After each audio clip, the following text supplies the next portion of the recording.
On poursuit, à présent on va ouvrir le volet entretien et c'est avec monsieur et madame Compaoré, Adolphe et Amandine Compaoré et c'est parti pour parler bien-être familial.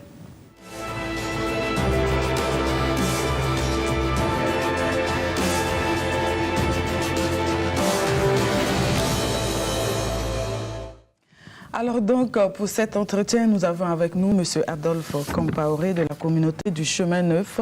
Bonjour, M. Compaoré. Bonjour, madame. Bienvenue. Merci. C'est un plaisir de vous avoir sur notre plateau. Nous également. Également, vous êtes accompagné par madame Amandine Compaoré. Oui, votre moitié. C'est ça. Merci à vous d'être là, madame Compaoré. Merci à vous. C'est un plaisir. Alors donc avec vous, nous allons découvrir justement cette communauté, la communauté du Chemin Neuf. Il faut dire que plus de 40 ans d'existence, avec une trentaine de pays membres et un nom qui renvoie au nom du premier lieu de rencontre. Alors dites-nous, monsieur Compaoré, on va commencer par vous. Qu'est-ce que la communauté du Chemin Neuf et puis comment est-ce qu'elle est née et quelles sont les missions qui vous sont assignées? Merci madame, nous sommes très contents. Merci pour cette invitation, cet accueil. Avec ma bien-aimée, on a la charge de vous parler juste de la communauté du Chemin Neuf et de ses missions. La communauté du Chemin Neuf, c'est une communauté catholique à vocation œcuménique qui a été créée en 1973 à Lyon par un père jésuite. C'est une communauté d'inspiration catholique avec une spiritualité ignatienne. Et c'est une communauté qui rassemble des prêtres, des laïcs engagés, des laïcs, des célibataires, hommes ou femmes engagés, et aussi des couples avec leurs enfants. Okay. C'est la particularité de cette communauté. Oui. Voilà, tout de suite, il y a eu des mots, c'est pas évident pour moi et pour les téléspectateurs, œcuménique et ancien et tout, je peux avoir un aperçu. Voilà. Et la communauté du Chemin Neuf a un principe fondamental qui est le principe d'unité. Et dans le principe d'unité, il y a l'unité des chrétiens. L'unité des chrétiens, c'est ça qu'on a traduit par l'œcuménisme. Ça veut dire que le Christ a créé une seule église et c'est par la suite qu'on s'est divisé. Et le Christ a dit qu'il a créé pour que ce soit une seule église. Donc pour nous, au niveau de la communauté du Chemin Neuf, c'est travailler à ce qu'on retrouve cette unité que le Christ a demandé. Donc unité des religions, unité de la personne, unité du couple et de la famille. De la famille. Voilà. C'est en réalité ce qu'au niveau de la communauté du Chemin Neuf, on travaille à promouvoir. Et Ignatienne. Oui, Ignatienne, ça s'inspire de Saint Ignace. Saint Ignace, que vous connaissez bien de Loyola. Et puis qu'on découvrira petit à petit dans les développements avec ces principes qui sont très importants pour la suite de la communauté. D'accord. Alors, madame Compaoré, dites-nous quelles sont les activités que vous menez au sein de cette communauté. Et il faut dire qu'au niveau de la communauté du Chemin Neuf, nous avons plusieurs missions. D'abord, avant de parler des activités, nous avons plusieurs missions. D'abord, il y a le groupe de prière qui se tient tous les mardis soirs de 18h30 à 20h. Et aussi, c'est au niveau de l'ex-direction de l'enseignement catholique à Paspanga, derrière l'aumônerie des lycées et collèges.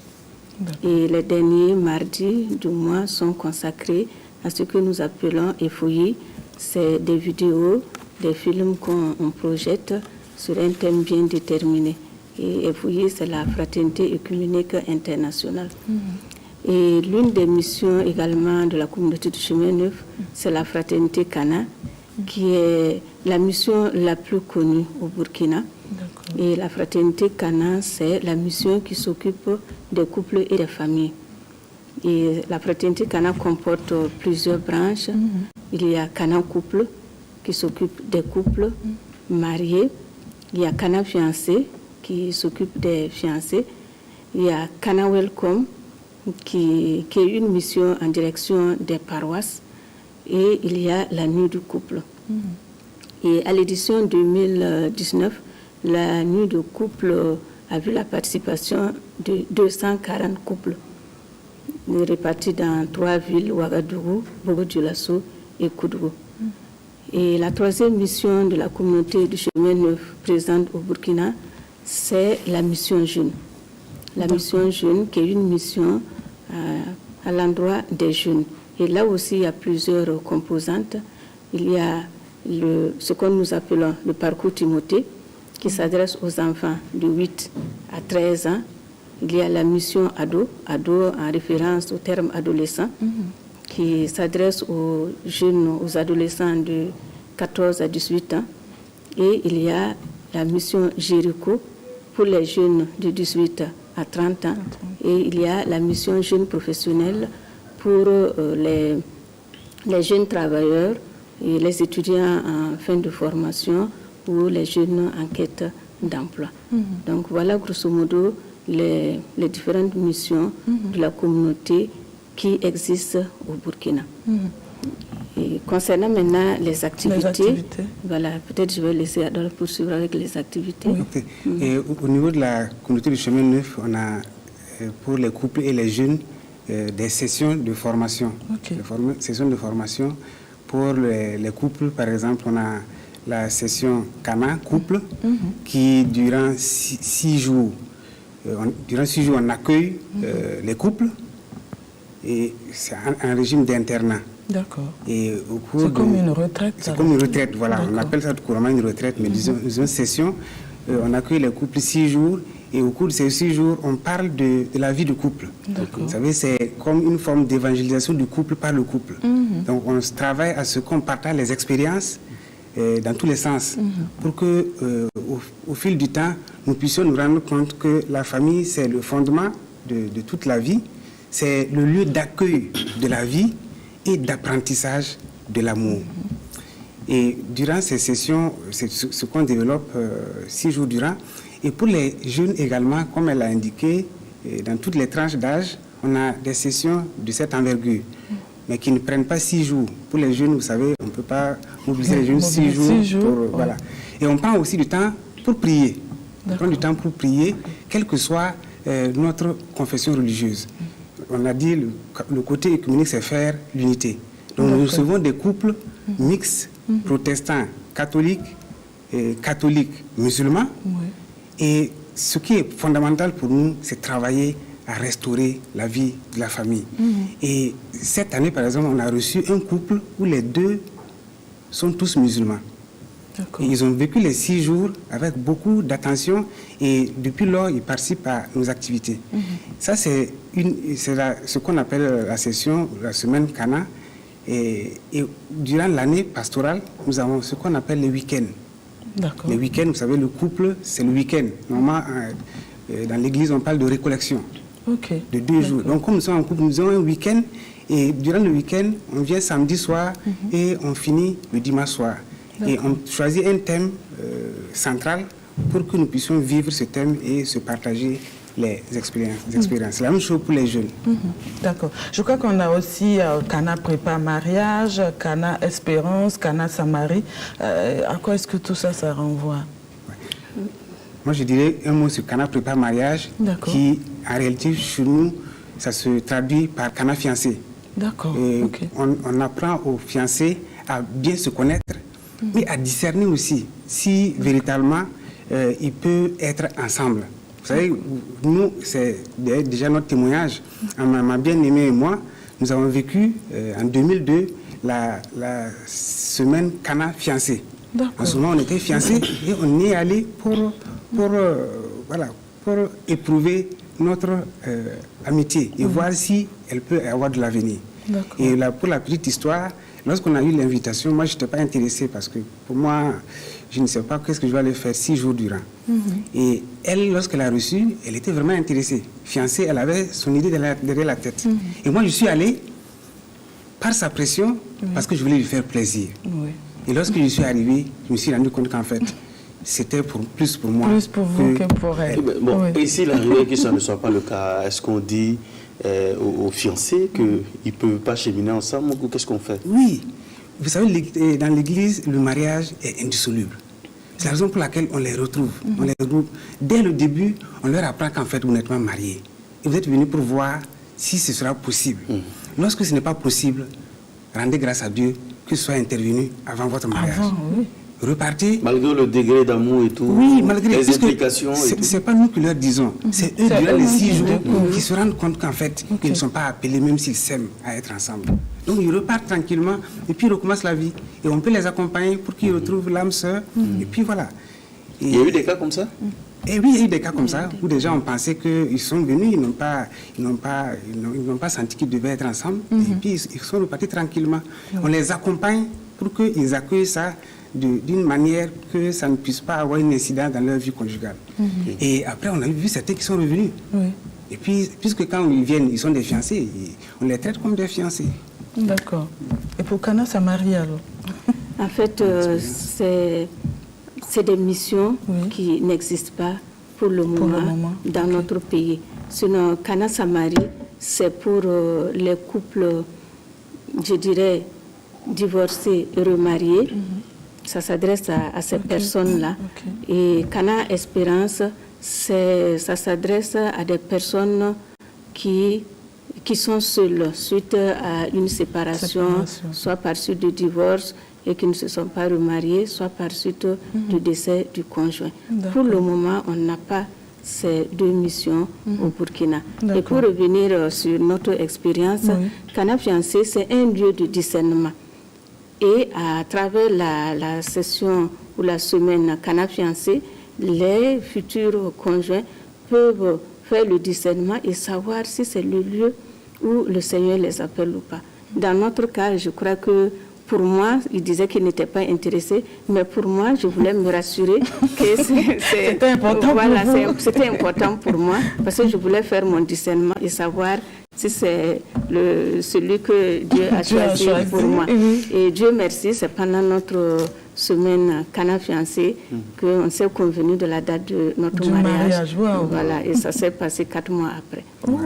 Monsieur Comparé, mais comment ça s'est passé? Vous qui n'étiez pas du tout intéressé, et quand vous êtes arrivé pendant justement les différentes rencontres, les enseignements, à quel moment est-ce que vous avez compris que c'était elle? Vous savez, dès le début, j'étais réticent, mais lorsqu'on nous a accueillis déjà, on ne savait pas de quoi il s'agissait en fait. Moi, je croyais que c'était une rencontre de prière, et puis voilà, j'ai dit, bon, moi je suis fils de catéchiste, depuis ma naissance, j'ai prié, et puis je ne sais pas ce qu'ils vont nous apprendre là-bas. Donc du coup, je n'étais pas allé avec le cœur. Donc, lorsque je suis parti, dès la première rencontre, je me suis rendu compte qu'en fait, on ne nous a pas réunis pour prier. On nous a réunis pour que nous apprenions à être responsables nous-mêmes et à chercher, à voir si effectivement nous deux, on peut vivre ensemble. Parce qu'on nous a dit dès le départ que si vous devez vous marier, c'est ad vitam aeternam, c'est pour toute la vie. Donc, je suppose qu'il y a des épreuves et tout. Ah, il y a des épreuves. Puisque vous voyez, lorsqu'on se rencontre avec elle, il y a des sujets sur lesquels on partage. On nous renvoie à des sujets qui nous permettent de voir si effectivement nous sommes faits l'un pour l'autre. La patience, et puis voilà. Vous savez, les fiancés, c'est pas toujours évident. Mais moi, tout de suite, il y a certaines choses qui me font dire que c'est pas mon lieu. Et je dis, mais pourquoi moi je veux me marier? Et puis vous venez, vous me dites, voilà, vous me parlez de telle chose. Bon, du coup, c'est lorsqu'on a commencé à nous dire qu'en fait, il faut que vous sachiez que vous n'êtes plus des enfants. Là, ça a déjà fait quelque chose dans mon cœur. On ne doit plus vivre comme les enfants. Et puis, voilà, on doit bâtir quelque chose de solide. Et lorsqu'on nous a renvoyés pour que nous puissions réfléchir, voir si véritablement nous avons un projet, c'est en ce moment que je me suis rendu compte qu'en fait, moi, Adolphe, je n'avais pas de projet.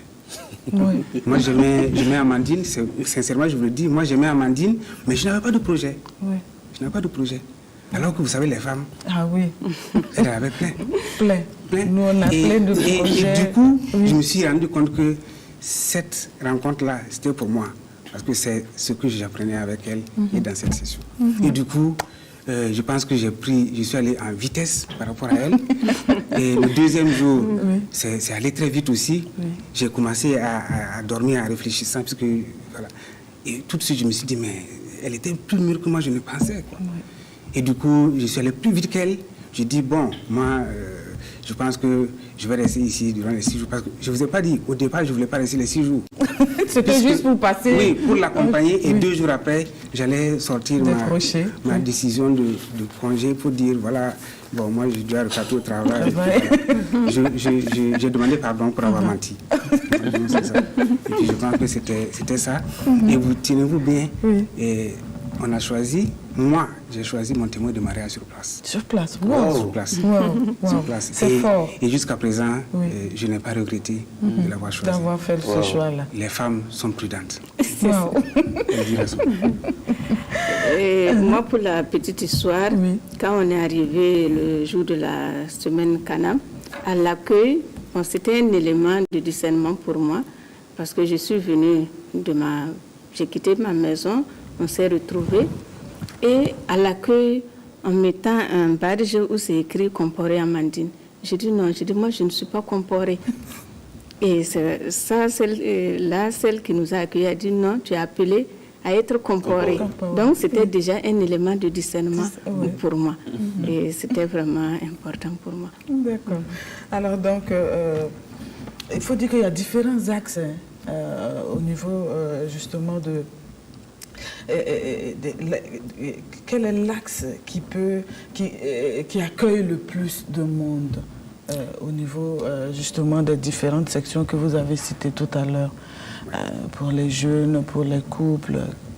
Actuellement, la mission qui accueille plus de monde, c'est la mission couple. Cana Couple. Cana Couple, chaque année, on refuse du monde lorsqu'on organise la semaine Cana. Alors qu'au début, ce n'était pas évident. Au début, nous, on était 24 quand on a vécu notre... Et maintenant, on refuse parce qu'il n'y a pas de capacité d'accueil. Nous le faisons au grand séminaire et ça a une capacité d'accueil limitée. Et comme ce sont des couples, les couples, pour qu'ils vivent l'entièreté de leur vocation de couple, il faut leur permettre de loger dans la même chambre. Et du coup, le grand séminaire est limité, on n'a pas le choix, on ne dépasse pas 100 couples. D'accord. Mais qu'est-ce qui peut expliquer ça, que ce soit plus les couples qui soient mobilisés pour... Moi, je pense que c'est la prise de conscience dont moi j'ai fait l'objet à ma session. C'est la prise de conscience qu'en fait, la vie de couple, ce n'est pas quelque chose qu'il faut accueillir comme ça et puis aller sans expérience. Vous savez, on ne nous apprend pas à vivre en couple.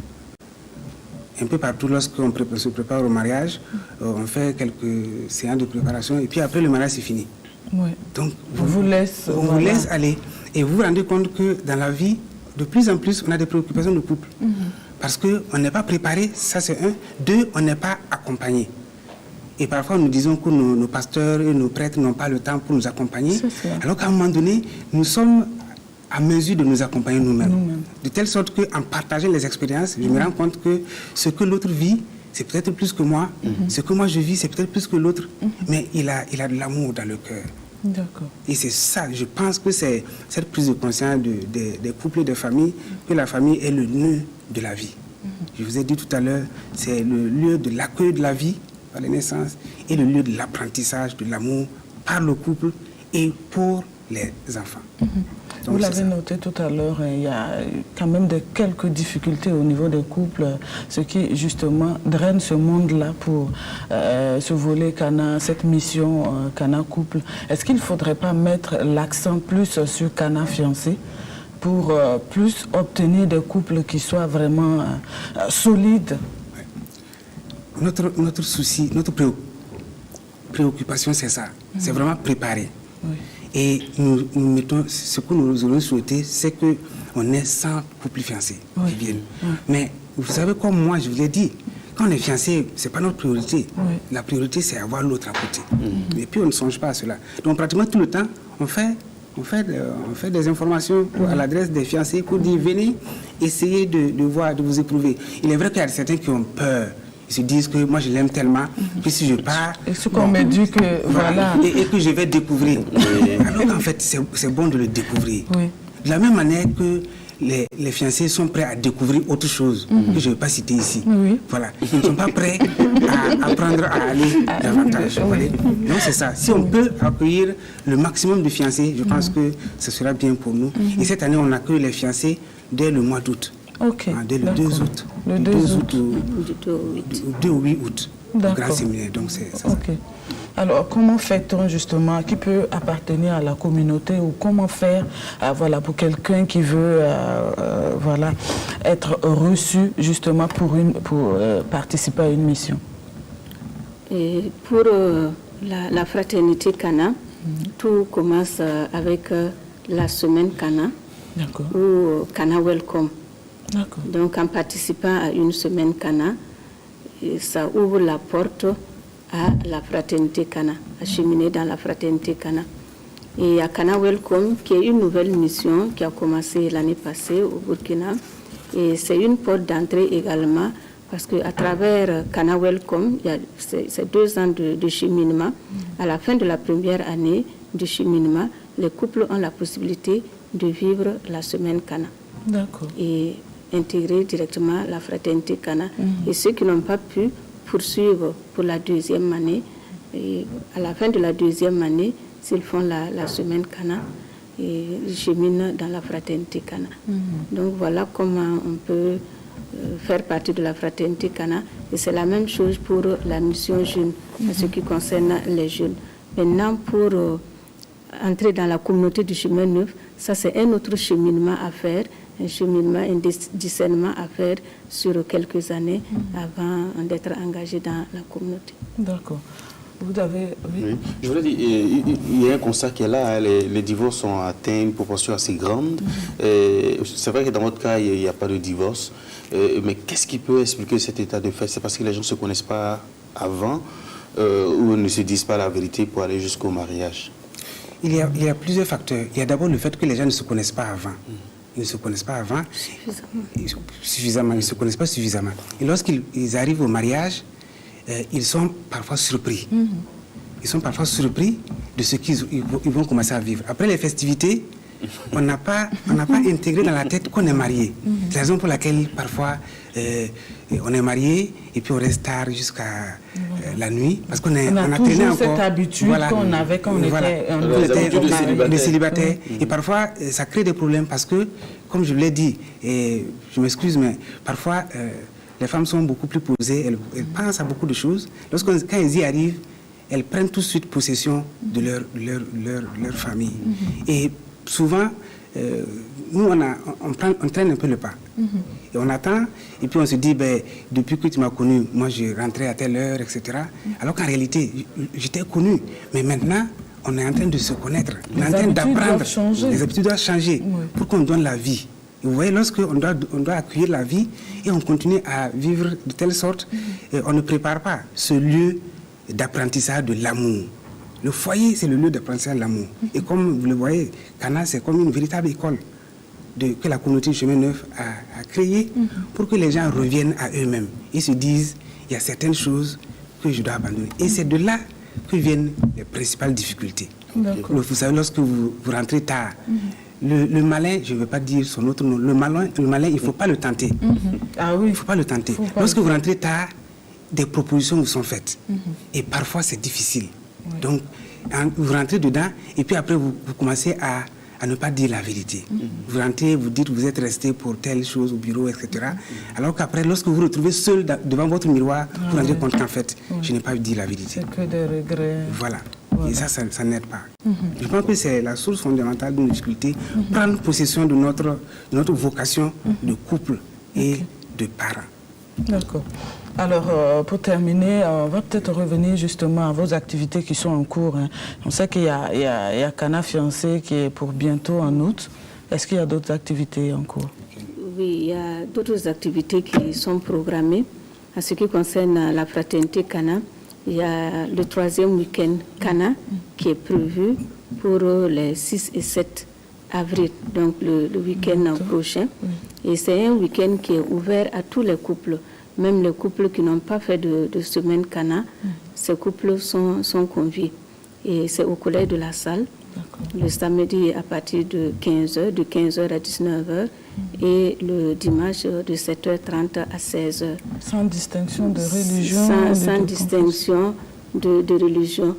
Comme Adolphe l'a dit, la fraternité Cana accueille les couples mixte, protestants catholiques, catholiques musulmans, et même les couples musulmans. On a accueilli un couple musulman comme il a dit. Les couples protestants aussi peuvent prendre Et part.